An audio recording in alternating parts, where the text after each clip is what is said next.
India வந்து ரொம்பவுமே ஒரு கலர்ஃபுல்லான நாடு. அது மட்டும் இல்லாமல் இங்கே பாரம்பரியத்தை ரொம்பவுமே போற்றி பாதுகாத்துட்டு வராங்க. அது மட்டும் இல்லாமல் இந்த உலகத்தில் உள்ள ரொம்பவும் அழகான சில இடங்கள் இந்தியாவில் தான் இருக்குது. அது மட்டும் இல்லாமல் இந்த உலகத்திலே உள்ள அழகான சில மலைப்பகுதிகள் இந்தியாவில் மட்டும்தாங்க இருக்குது. ஆனால் இந்த மாதிரி எவ்வளோ அழகான இடங்கள் இருந்தாலுமே இதுக்கு பின்னாடி உள்ள இன்னொரு இந்தியாவை நீங்கள் இது வரைக்கும் பார்த்துக்கவே மாட்டீங்க. ஏன் இந்தியாவில் இருந்துகிட்டு இந்த விஷயம்லாம் எனக்கு தெரியாதுப்பா அப்படின்ற சொல்கிறவங்க கூட இந்த வீடியோவை பார்ப்பீங்க. So let's welcome in to the dark side of India. இந்த ஒரு வீடியோ முதல்ல பார்க்க போது டெம்பிள் ஆஃப் ராட்ஸ். இந்த ஒரு கோயிலுக்குள்ள நீங்கள் முதல் முறையாக போகிறீங்கன்னா அங்கே ஒரு எலி இருக்காதுங்க. கிட்டத்தட்ட ஆயிரக்கணக்கான எலிகள் வந்து அந்த இடத்துல சுற்றிக்கிட்டே இருக்கும். என்னடா கோயிலே ரொம்ப அசுத்தமாக இருக்குன்னு நினச்சிங்கன்னா அங்கே தான் தப்பு. ஆனால் இந்த ஒரு கோயிலில் எதுக்காக இத்தனை எலிகள் இருக்குன்னு பார்த்தீங்கன்னா இந்த ஒரு கோயில் ஃபுல்லாக முழுக்க எலிகள் மட்டுமே இருக்கும். ஏன்னா எலியை வந்து இங்கே ஒரு கடவுளாக கும்பிட்றாங்க.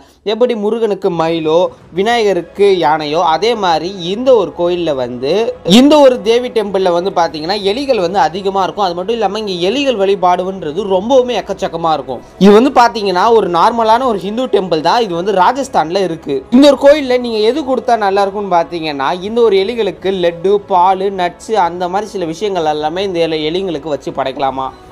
இந்த ஒரு கோயிலுக்கு போய்ட்டு நீங்கள் ஒரு 5 நிமிஷம் உட்காரணும்னு நினச்சிங்கனாலே உங்கள் மேலே எக்கச்சக்கமான எலிகள் வந்து என் மேலே ஏறும். இதை பார்த்து நீங்கள் பதறி போய் அந்த எலியை அடிச்சிட போகிறீங்க. திடீர்னு எலி ஒரு இறந்துட்டாலோ ஒரு எலி உங்களால் துன்பட்டாலோ அந்த ஒரு எலிக்கு நீங்கள் துன்பட்டதுனால ஒரு தங்கத்திலையோ ஒன்று வெள்ளிலையோ அந்த எலிக்கு மாதிரியே ஒரு சிலை வந்து வைக்கணுமா. இது அந்த ஒரு கோயிலோட ஒரு ஐதீகம் மாதிரியே சொல்கிறாங்க. இந்த ஒரு கோயில் இன்னைக்கு நேற்றுலாம் வந்தது இல்லைங்க. கிட்டத்தட்ட 1530 காலகட்டங்களில் இந்த ஒரு கோயில் வந்திருக்கு. இது மட்டும் இல்லாமல் இங்கே ஆயிரக்கணக்குன்னு சொன்னால ஆயிரக்கணக்கு கூட இல்லை, கிட்டத்தட்ட 20,000 எலிகள் மட்டுமே இந்த ஒரு கோயிலில் இருக்குது. இந்த ஒரு கோயில் எங்கடா இருக்குது, இதெல்லாம் நான் கேள்விப்பட்டதே இல்லையே, இந்த விஷயம்லாம் உனக்கு எப்படி கிடச்சிதுன்னு பார்த்தீங்கன்னா இது இந்தியாவில் எப்போலேருந்தும் இருக்குது. இந்த விஷயத்தெல்லாம் நீங்கள் தேடி பார்த்தா தான் கிடைக்கும். ஆனால் இந்த ஒரு கோயில் தமிழ்நாட்டில் இல்லை, இந்தியாவில் உள்ள ராஜஸ்தான்ற இடத்துல மட்டும்தான் இருக்குது. ஆனால் இந்த ஒரு கோயில் ரொம்பவுமே ஃபேமஸ். இதை பார்க்கறதுக்கு வெளிநாட்டிலேருந்து ஆளுங்க எல்லாமே வந்துகிட்டு இருக்காங்களாம். இந்த கோயில் உங்களுக்கு இப்போ தான் தெரியுமா இல்லை ஏற்கனவே தெரியுமான்றதை கமெண்ட்ஸில் சொல்லுங்கள். இந்த ஒரு வீடியோ நம்ம ரெண்டாவதாக பார்க்க போகிறது மாடுகள் வழிபாடு. இந்தியாவில் மட்டும்தான் மாடாவே பார்க்காம அது வந்து ஒரு கோமாதாவாக பார்க்குறாங்க. ஆனால் இதுவே வந்து வெளிநாட்டிலலாம் பார்த்தீங்கன்னா மாடை வந்து பால் கறக்கிறதுக்கும் சீஸ் உருவாக்குறதுக்கும் மற்றும் அதோட இறைச்சி கிடைக்கிறதுக்காக தான் அங்கே யூஸ் பண்ணிக்கிட்டு இருக்காங்க. ஆனால் அதுவே இந்தியாவில் பார்த்தீங்கன்னா இது ஒரு கடவுளாகவே கும்பிடுறாங்க. அதுவும் முக்கியமாக தமிழ் கடவுளான லார்ட் கிருஷ்ணான்னு ஒருத்தர் இருக்கார் இல்லைங்க, அவரோட ஒரு வாகனம் தான் இந்த ஒரு மாடு. அதனால் இந்தியாவில் வந்து ஒரு ஸ்பிரிச்சுவல் காடாக வந்து இந்த ஒரு மாடை பார்க்குறாங்க. ஆனால் இந்தியாவில் கூட இன்றைக்கி வரைக்குமே சில இடத்துல மாடை வெட்டுறதுன்றது ஒரு இல்லீகலான விஷயம். வெளிநாட்டில் வேஸ்ட்டாக பார்க்குறத இந்தியாவில் எவ்வளோ யூஸ்ஃபுல்லாக பார்க்குறாங்கன்னு பார்த்தீங்கன்னா மாட்டோட யூரின் இருக்குது இல்லைங்க, அதை வந்து கோமியோன்ற பேரில் இங்கே எவ்வளோ நாட்டு வைத்தியத்துக்கு உதவுது. அது மட்டும் இல்லாமல் மாட்டோட சாணம் வந்து எத்தனையோ விதமான பயோகேஸோட உபயோகத்துக்கு உதவுது. அது மட்டும் இல்லாமல் ஏதோ ஒன்று எரிக்கிறதுக்கோ இல்லைன்னா ஏதோ ஒன்று அந்த செவத்துல தட்டி காய வைப்பாங்க பார்த்தீங்களா, அந்த மாதிரி சில யூஸ்ஃபுல்லான விஷயத்துக்கு இது வந்து உதவுது. அப்புறம் முக்கியமான ஒரு விஷயங்க, இந்த மாட்டு சாணத்தை வச்சு அந்த காஞ்ச பேருக்கு ஒரு எருவு மாதிரி ஆகிடுது. அதுக்கப்புறம் அதை காய வச்சு அதுக்கப்புறம் அது எரிச்சு அப்புறமா விபூதி கூட தயாரிக்கிறாங்கன்ற ஒரு விஷயம் எனக்கு தெரியும். பாத்தீங்களாங்க, இங்க அதாவது வெளிநாட்டுல என்னதான் முன்னேறினாலும் நம்மளோட இந்தியாவை வந்து கம்பேர் பண்றப்ப நம்ம இந்தியா தான் ரொம்பவுமே மாசான ஒரு நாடா இருக்கும். இந்த ஒரு வீடியோ நம்ம மூணாவதா பார்க்க போறது மாசிம் நாரம். கரெக்டா எனக்கு ப்ரொனவுன்ஸ் பண்ண வரலனாலும் கீழே ஸ்பெல்லிங் போட்டுறேன் பார்த்துக்கோங்க. அது மட்டும் இல்லாம ஏன் நான் இந்த ஒரு ஊரை சொல்றேன்னு பாத்தீங்கன்னா உலகத்திலே அதிகமாக மழை பெய்யுற இடம் வந்து இந்த ஒரு இடம் தான். இந்த ஒரு இடம் வெளிநாட்டிலேயே இல்ல, இந்தியாவில் உள்ள ஒரு சின்ன ஒரு வில்லேஜ் தான் இந்த ஒரு மாசிநாயரம். இந்த உலகத்தில் நிறைய மக்கள் திங்க் பண்ணுறது என்னென்னா இங்கிலாண்டில் தான் அதிகமாக மழை பெய்யுது, அதுக்கப்புறம் உலகத்தில் வேறு எங்கேயுமே பெய்யலன்னு பார்த்தீங்கன்னா ஆனால் இங்கிலாண்டே தாண்டின ஒரே ஒரு நாடு அது நம்ம இந்தியா தான். கின்னஸ் ரெக்கார்டே வாங்கியிருக்கு. கிட்டத்தட்ட 467 இன்ச்சஸ் மழை வந்து இந்த ஒரு வருஷத்தில் மட்டுமே வந்து அந்த ஒரு சின்ன வில்லேஜில் வந்து பதிவாயிருக்கு. லண்டனில் பார்த்தீங்கன்னா 23 இன்ச், நியூயார்க்கில் 46.6 இன்ச். அதுவும் ஒரு வருஷத்தில் வந்து பார்த்தீங்கன்னா 1000 இன்ச்சஸ் ஆஃப் மழை நீர் வந்து தேங்கி இருக்கு. அதை கவுண்ட் பண்ணி தான் இங்கே கின்னஸ் ரெக்கார்டே இந்த ஒரு வில்லேஜுக்கு கொடுத்துருக்காங்க. இந்த ஒரு வில்லேஜ் வந்து பார்த்தீங்கன்னா நம்ம இந்தியாவில் தான் இருக்குது. இது வந்து ரெயின் கேபிட்டல் ஆஃப் எர்த்துன்னே சொல்கிறாங்க.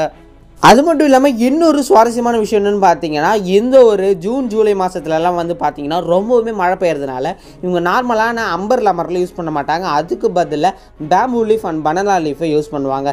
ஏன் இதை யூஸ் பண்ணுறாங்கன்னு பார்த்தீங்கன்னா இது அவங்க மழையில் வேலை ஏதாவது செஞ்சுக்கிட்டு இருந்தாங்கன்னா அந்த நேரத்தில் அவங்க மழை அந்த கொடன்றது ஒன்று பிடிக்கவே தேவையில்ல, தானாகவே அவங்க முதுகுலேருந்து அதை பாதுகாக்கும். இந்த ஒரு வீடியோவில் நம்ம அடுத்ததாக பார்க்க போகிறது டெம்பிள் ஆஃப் ஹெவன். இந்தியா முழுக்கவே ஃபுல்லாகவே கோயில் நிறைந்த ஒரு நாடு. என்னதான் மற்ற நாட்டிலேயும் கோயில் இருந்தாலுமே இந்தியாவில் மட்டும்தான் அதிக கோவில் நிறைந்த ஒரு நாடாக பார்க்கப்படுது. என்னடா சொல்கிறேன், இதெல்லாம் எனக்கு தெரியவே தெரியாதுன்னு ரொம்ப ஆச்சரியப்பட்டீங்கன்னா இருங்க, இன்னும் நிறைய விஷயம் இருக்குது. கிட்டத்தட்ட 1.2 பில்லியன் ஹிந்துஸ் இருக்கிற மொத்த உலகத்தில் கிட்டத்தட்ட 1.1 பில்லியன்ஸ் மட்டுமே இந்த ஒரு இந்தியாவில் இருக்காங்க. அது மட்டும் இல்லாமல் கிட்டத்தட்ட 94 குளோபல் இந்துஸ் பாப்புலேஷன் வந்து இந்தியாவில் தான் இருக்குது. அது மட்டும் இல்லாமல் இன்னொரு விஷயத்த பார்த்தீங்கன்னா இந்த உலகத்தில் இருக்கிறதுல மெஜாரிட்டி வந்து இந்தியா தான். அதில் இந்தியாவில் வந்து பார்த்தீங்கன்னா அதிகமாக கிட்டத்தட்ட இந்து டெம்பிள்ஸ் தான் அதிகமாக இருக்குன்றாங்க. கிட்டத்தட்ட 3 மில்லியன் ஆஃப் இந்து டெம்பிள்ஸ் மட்டுமே இந்தியாவில் இருக்குது. ஏன்டா அப்போ மாஸ்க்கு சர்ச்செல்லாம் இல்லையான்னு கேட்டிங்கன்னா அதுவும் இருக்குது. அதையும் மொத்தத்தையும் சேர்த்தா தான் நம்ம இதில் வந்து அதிகமான டெம்பிள்ஸ் வந்து இந்தியாவில் மட்டுமே இருக்குன்றத சொல்கிறாங்க. நான் இங்கே டெம்பிள் சொல்கிறது இந்து டெம்பிள் மட்டும் இல்லைங்க, மாஸ்க்கு சர்ச் எல்லாமே சேர்த்து தான் நான் சொல்கிறேன். அடுத்து நம்ம இந்த ஒரு வீடியோவில் பார்க்க போகிறது இந்த உலகத்திலே உள்ள மோஸ்ட் செக்யூர்டு ட்ரைப் எங்கே இருக்காங்கன்னு பார்த்தீங்கன்னா நம்ம நார்த்தில் உள்ள ஒரு சின்ன தீவில் தான் இருக்காங்க. அதுவும் இந்தியாவில் தான் இருக்காங்க. இது பெருமையாடான்னு கேட்டிங்கன்னா பெருமைன்னு சொல்ல முடியாது. ஆனால் one of the most secured tribe வந்து இந்த இடத்துல தான் வாழ்கிறாங்க. கிட்டத்தட்ட 60 வருஷம், கிட்டத்தட்ட 60 வருஷத்துக்கு மேலே வந்து இந்த ஒரு மக்கள் இங்கே தான் வாழ்கிறாங்க. அதாவது இவங்களுக்கு வந்து வெளி இடத்துலேருந்து இங்கே வந்து ஒரு சின்ன ஒரு இன்ட்ராக்ஷன் கூட கிடையாது. அதாவது இவங்கள்ட்ட கரண்ட் எதுவுமே இருக்காது. இப்போ வெளி மக்களோட இவங்க வந்து எதுவும் பேசவும் மாட்டாங்க. அவுட் சைட் வேர்ல்டில் என்ன நடக்குதுன்றதே இவங்களுக்கு தெரியாது.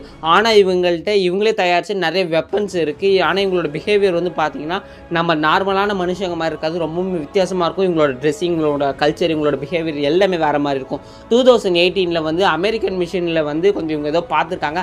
அந்த இடத்துல அமெரிக்காக்காரங்களே கொன்னவங்க தான் இவங்கள ஏன் அப்படி சொல்கிறேன்னு பார்த்தீங்கன்னா இவங்க ரொம்ப ஆபத்தான மக்கள்லாம் கிடையாது. சில இடத்துல ஜாலியான மக்கள் தான். ஆனால் இவங்களுக்கு எதிர்த்து எதாவது பண்ணாங்கன்னா இவங்களோட ஆக்ஷன் ரொம்பவுமே பயங்கரமாக இருக்கும். இந்தியாவில் இந்த மாதிரி விஷயங்களும் சில இதெல்லாம் இருக்குது. இதெல்லாம் பற்றி உங்களுக்கு தெரியலனா இந்த ஒரு வீடியோவை பாருங்கள். இவங்க கிட்ட போனாலே கொண்டுருவாங்கன்னு சொல்லி தூரத்துலேருந்து கேமராமேன் எடுக்கப்பட்ட இந்த ஒரு 5 செகண்ட் கிளிப்பு தான் இந்த ஒரு கிளிப்பு. பார்த்தாலே தெரியும், ரொம்பவும் பயங்கரமாக இருக்கும். இந்த ஒரு வீடியோ நம்ம அடுத்ததாக பார்க்க போகிறது ஈட்டிங் வித் பேர் ஹேண்ட்ஸ். இங்கிலீஷில் சொல்கிறப்ப ரொம்ப சூப்பராக இருக்கும். ஆனால் தமிழில் வெறுங்கையால் சாப்பிட்றது. அதாவது வெறுங்கையல்ன்றது நம்ம எந்த ஸ்பூனோ ஃபோர்க்கோ ஏதோ ஒரு சாப்ஸ்டிக்கோ யூஸ் பண்ணாமல் நம்மளோட வெறும் 5 விரலால் சாப்பிட்றது. நீங்கள் ஒரு இந்தியனாக இருக்கீங்கன்றப்ப இந்த ஒரு 4 கையால், அதாவது 5 விரலால் யூஸ் பண்ணி சாப்பிட்றது எவ்வளோ டேஸ்ட்டாக இருக்கும். ஏன்னா நானுமே ஒரு இந்தியன் தான். நம்ம சாப்பிட்றப்ப அவ்வளோ அளவு நல்லாயிருக்கும். இதே நீங்கள் அந்த ஸ்போக்கோ ஸ்பூனோ சாப்ஸ்டிக்கோ யூஸ் பண்ணி சாப்பிட்றப்ப அந்த ஒரு ஃபீல் வராது. நம்மளோட 2 கையை எடுத்து இன்னும் ஒரு கையை எடுத்து நீங்கள் சாப்பிட்றப்ப அந்த தோசையை பிக்கிறப்ப அந்த சாதத்தை பிசைகிறப்ப ஒரு ஃபீல் வருமே, அது எப்பயுமே அந்த ஸ்பூன் சாப்பிட்றப்போ அந்த ஃபோர்க் ஸ்பூனில் நூடுல்ஸ் சாப்பிட்றப்போ வரவே வராது. என்னதான் ஹைஜீன் போனாலுமே இது வந்து ஹைஜீனுக்கு கரெக்டானு கேட்டிங்கன்னா ஹைஜீனுக்கு வந்து கொஞ்சம் லெவல் கம்மி தான். ஆனால் இருந்தாலுமே நம்ம இந்தியாவோட பாரம்பரியமான முறை நல்ல வாழை இலையில் போட்டு சுட சுட சாம்பாரை ஊற்றி நல்ல கையால் பிசைஞ்சு அதை எடுத்து வாழை வைக்கிறப்ப அந்த ஒரு டேஸ்ட் இருக்கே வேறு லெவலாக இருக்கும். இதே நான் சொல்கிறேன்னு பார்த்தீங்கன்னா இந்தியாவில் மட்டும்தான் இந்த ஒரு பழக்கம் இருக்குது. இதே நீங்கள் வெளிநாட்டில் போனீங்கன்னா ரைஸ் கிடைக்கிறதே ரொம்பவும் கஷ்டமாக இருக்கும். அது மட்டும் இல்லாமல் நீங்கள் ஸ்பூனில் இன்னும் ஃபோர்க்கில் வச்சு சாப்பிட்ற மாதிரி ஒரு கண்டிஷன் வரும். இந்த ஒரு வீடியோவில் நம்ம அடுத்ததாக பார்க்க போகிறது வில்லேஜ் வித் நோ டோர்ஸ். என்னடா சொல்கிற அப்படின்னு கேட்டிங்கன்னா ஆமாங்க, இந்தியாவில் உள்ள இந்த ஒரு கிராமத்தில் மட்டும் எந்த ஒரு வீட்டுக்குமே கதவே கிடையாது. ஆமாங்க, இந்த ஒரு வில்லேஜ் வந்து மகாராஷ்டிராவில் தான் இருக்குது. என்ன தான் டெக்னாலஜிஸ் எவ்வளோ வளர்ந்தாலும் அவங்களோட குலதெய்வத்தை மட்டும் நம்பியே நம்மளோட குலதெய்வம் காப்பாற்றிடுவாங்கன்னு சொல்லியே இந்த ஒரு கிராமத்தில் எந்த ஒரு வீட்டுக்குமே கதவுன்றது ஒன்று கிடையவே கிடையாது. இன்னொரு கிராமம் பேர் ஷானி சிங்கப்பூர். இது வந்து சிம்பா டெம்பிள் அப்படின்ற ஒரு டெம்பிளை நம்பி தான் இந்த ஒரு கிராமம் இயங்கும். இன்னொரு கிராமத்தில் எந்த ஒரு திருட்டுமே நடக்காதான்னு கேட்டிங்கன்னா ஆமாங்க, 2009 வரைக்குமே 0 ரிப்போர்ட்ஸ் அப்படின்ற ஒரு கேஸை வந்து கின்னஸ் ரெக்கார்ட் பண்ணியிருக்காங்க. இவங்க கிராமத்தில் எந்த திருட்டுமே நடக்கல. ஆனால் 2010 அப்போ இவங்களோட பேங்க்கு ஒன்று வருது. அதாவது இந்த ஒரு கிராமத்தை நம்பி இந்த ஒரு பேங்க்கும் கதவே இல்லாமல் சில மாதிரி ப்ராசஸ் எல்லாம் பண்ணி வராங்க. ஆனால் இவங்களோட கிராமத்தில் வந்து அதுக்கப்புறமா வந்து கிட்டத்தட்ட $500 வந்து திருடப்படுது. அது மட்டும் இல்லாமல் மொபைல் நகைகள்னு சொல்லி 2010க்கு அப்புறம் கொஞ்சம் திருட்டுகள் நடக்குது. இருந்தாலும் என்ன சொல்கிறாங்கன்னு பார்த்தீங்கன்னா அது தெய்வ குத்தம் ஆயிடுச்சு அந்த மாதிரி தான் சொல்கிறாங்களே தவிர அந்த ஒரு கிராமத்துக்கு கதவுன்றது ஒன்று போடவே இல்லை இன்றைக்கி வரைக்குமே. ஆனால் அந்த ஒரு வீட்டுக்கு வாசப்படி இருக்கும், ஆனால் கதவுன்றது ஒன்று இருக்கவே இருக்காது. ஏன்னா இவங்க முழுக்க அந்த கடவுளை நம்புகிறாங்க, காப்பாற்றுவாங்க அப்படின்னு சொல்லி. இது அவங்களோட பிலீஃப். இந்த ஒரு வீடியோவில் அடுத்ததாக பார்க்க போகிறது காம்ப்ளிகேட்டட் மேரேஜ் சிஸ்டம். அதாவது இந்தியாவில் முழுக்க எப்படி நடக்குதுன்னு பார்த்தீங்கன்னா முடிஞ்ச வரைக்குமே mostly 80% of the marriage system வந்து அரேஞ்ச் மேரேஜ், 20% வந்து லவ் மேரேஜில் நடக்குது. இன்னும் டீப்பாக போனீங்கன்னா அந்த அரேஞ்ச் மேரேஜ் எப்படி நடக்குதுன்னு பார்த்தீங்கன்னா ஒரு ஃபோர்ஸ்ட் மேரேஜ் இல்லைன்னா சைல்டு மேரேஜ் இல்லைன்னா வேறு ஏதாவது கஷ்டத்தில் தான் அந்த ஒரு மேரேஜ் நடக்கும். முக்கியமாக இந்தியாவில் இதெல்லாம் எங்கே அதிகமாக நடக்குதுன்னு பார்த்தீங்கன்னா ஜம்மு அண்ட் காஷ்மீரில் தான் இது அதிகமாக நடக்குது. அதுவும் முக்கியமாக அந்த டவுரி சிஸ்டம் வரதட்சணை கொடுமைன்றது இங்கே நிறையாவே இருக்கும். அதாவது இந்த இடத்துல எனக்கு இவ்வளோ நகை போடுங்க, இவ்வளோ பணம் கொடுத்தா தான் நான் கல்யாணம் பண்ணுவேன், அந்த மாதிரி சொல்லி சில சட்டங்கள் வந்து இன்னுமே நிறைய இடத்துல நடந்துக்கிட்டு தான் இருக்குது. இல்லையப்பா நாங்கள் இது மாதிரிலாம் பண்ணுறது இல்லையா அப்படின்னா நான் உங்களை எதுவும் சொல்லிங்க. இந்த மாதிரியும் நடக்குது இந்தியாவில். இது வந்து வெளிநாட்டிலலாம் இந்த மாதிரி பார்த்தீங்கன்னா நடக்காது. ஆனால் இந்தியாவில் இன்றைக்கி வரைக்குமே எவ்வளோ கல்யாணத்தில் இந்த மாதிரி சிஸ்டம் வந்து நடந்துக்கிட்டு இருக்கு, மறைமுகமாக நடக்கும். எப்படின்னா இந்த சின்ன பொண்ணு கல்யாணம் பண்ணால் இந்த திருஷ்டி போகும். அது மட்டும் இல்லாமல் ரொம்ப வயசான ஒரு அங்கிளுக்கு ஒரு சின்ன பொண்ணை கல்யாணம் பண்ணி கொடுக்கறதுனால அவங்களோட சொத்து ஏறும், அந்த மாதிரி சொல்லி சில இடியாட்டிக்கான திங்ஸ் வந்து பண்ணுவாங்க பார்த்தீங்களா. இது எல்லாமே வந்து பார்த்தீங்கன்னா இந்த படத்துலையும் காமிச்சிருப்பாங்க. அது மாதிரி தான் ஒரு விஷயம் வந்து இந்தியாவில் இப்போ வரைக்குமே நிறைய குட்டி கிராமம் பழங்குடியினருக்கு வந்து நடந்துக்கிட்டு இருக்கு. ஒரு வருஷத்துக்கு மட்டுமே இந்தியாவில் எவ்வளோ கல்யாணம் வந்து நடக்குதுன்னு பார்த்தீங்கன்னா கிட்டத்தட்ட 10 மில்லியன் ஆஃப் கல்யாணம் நடந்துக்கிட்டு இருக்கு. 1 மில்லியனாலே 10 லட்சம், கிட்டத்தட்ட 100 லட்சம் கல்யாணம் மட்டுமே இந்தியாவில் நடந்துக்கிட்டு இருக்கு ஒரு வருஷத்துக்கு. எப்படா இதெல்லாம் நீ சொல்கிறேன்னு பார்த்தீங்கன்னா இதெல்லாம் நான் கஷ்டப்பட்டுமே நோட்ஸ் எடுத்துக்கிட்டு உங்களுக்கு இந்த விஷயத்தெல்லாம் நான் சொல்கிறேன். நான் சொல்கிற விஷயம் எல்லாமே கிட்டத்தட்ட 99% வந்து கரெக்டாக தான் இருக்கும். ஏன்னா உங்கள் டைமை போட்டு இந்த ஒரு வீடியோ பார்க்குறீங்க, உங்களுக்கு நான் 1% வேல்யூவாச்சு தரணும். மற்றவங்களோட நீங்கள் இந்த வீடியோலாம் பார்க்குறப்ப உங்களுக்கு எக்ஸ்ட்ரா நாலேஜ் கிடைக்கணும். அதனால உங்களுக்காக பெரிய விஷயத்தை கஷ்டப்பட்டு ஒரு ஸ்கிரிப்டாக ரெடி பண்ணி உங்களுக்கு குட்டி பாயிண்ட்ஸில் நான் அழகாக சொல்கிறேன். இதெல்லாம் நீங்கள் தெரிஞ்சுக்கிட்டு மற்றவங்கள்ட்டையும் சொல்லுங்கள், நீங்கள் கெத்துன்றது காமிங்க. இந்தியாவில் இன்னொரு அதிசயமான ஒரு இடம் இருக்குது. அதுதான் இந்த ஒரு ஆக்ராவில் உள்ள தாஜ்மஹால். இது ரொம்பவுமே கஷ்டப்பட்டு ஷாஜகான் அவங்களோட ஒய்ஃப் மும்தாஜுக்காக கட்டின ஒரு லவ்வர்ஸுக்கான ஒரு சின்ன ஒரு காதல் சின்னம்னு வச்சுக்கோங்களேன்.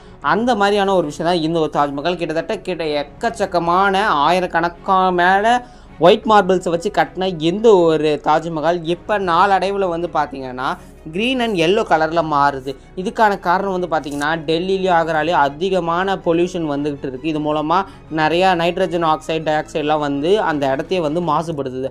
அதனால் வந்து பார்த்திங்கன்னா தாஜ்மஹால் லைட்டாக க்ரீனிஷ் மற்றும் எல்லோயிஷ் கலரில் தெரியறதுனால இது ஒரு நம்மளோட எப்படி சொல்கிறது ஒரு அதிசயத்தை வந்து கொஞ்சமாச்சு மாற்றுற மாதிரியான ஒரு விஷயம் நடந்துக்கிட்டு இருக்குது. அவ்வளோ அளவு வந்து ஏர் வந்து பொல்யூஷன் ஆகிட்டு இருக்குது. இந்த வீடியோவில் முழுக்க இந்தியாவை பற்றி தெரிஞ்சிருப்பீங்க. இதே மாதிரி நிறைய வீடியோஸ்க்கு மறக்காமல் கீழே லைக் பண்ணிவிடுங்க. இப்போ உங்களுக்கு நார்த் கொரியா மற்றும் துபாய் வீடியோ வேணும்னா இங்கே சைடில் உங்களுக்கு ஒரு கார்டு தெரியும். இதை நீங்கள் கிளிக் பண்ணிங்கன்னா நீங்கள் துபாய் மற்றும் நார்த் கொரியா வீடியோ பார்க்கலாம். இதே மாதிரி நிறைய வீடியோஸ்க்கு நம்ம சேனல் லைக் பண்ணி ஷேர் பண்ணி சப்ஸ்கிரைப் பண்ணுங்கள். இதே மாதிரி இன்னொரு சூப்பரான வீடியோ பார்க்கலாம். Tata bye bye, see you.